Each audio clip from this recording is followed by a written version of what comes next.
ଏହାକୁ ଉପରେ ରଖ, ଏହାକୁ ତଳେ ରଖ, ଏହାକୁ ଏଠି ରଖ, ଏହାକୁ ଏଠି ରଖ ନାହିଁ। ଗାଇଜ୍ ଆମେ ପ୍ରାୟ ଏଇଭଳି ସେଣ୍ଟେନ୍ସ ଆମର ଦୈନନ୍ଦିନ ଜୀବନରେ ବ୍ୟବହାର କରିଥାଉ। ଏଇଭଳି ସେଣ୍ଟେନ୍ସକୁ ଆଜି ଆମେ ଇଂଲିଶରେ ଶିଖିବା।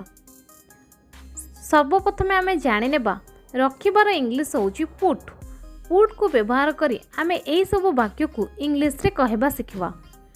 ପୁଟ୍ର ତିନିଟା ଫର୍ମ ଥାଏ, present form put, past and past participle form ମଧ୍ୟ ପୁଟ୍ ହିଁ ହେଇଥାଏ। ଚାଲନ୍ତୁ ଏହାକୁ ଏକ୍ଜାମ୍ପଲ୍ ସାଙ୍ଗରେ ଭଲ ଭାବରେ ବୁଝିନେବା। ଏହାକୁ ଉପରେ ରଖିଦିଅ, put it up, put it up.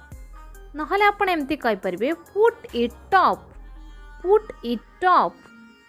ଏହାକୁ ତଳେ ରଖିଦିଅ, put it down, put it down. ଏହାକୁ ସେଠି ରଖ, put it there, put it there. ଏହାକୁ ଏଠି ରଖ, put it here, put it here. ତମେ କେଉଁଠି ରଖିଥିଲ? Where did you put? Where did you put?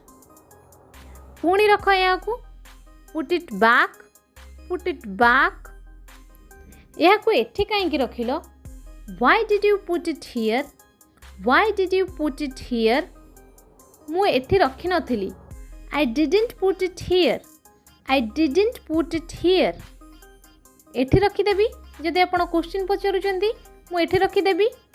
Shall I put it here? Shall I put it here? ନହେଲେ ଆପଣ ଏମିତି କହିପାରିବେ should I put it here? Should I put it here? ସବୁଯାକ ଖେଳନା ଠିକ୍ ଜାଗାରେ ରଖ।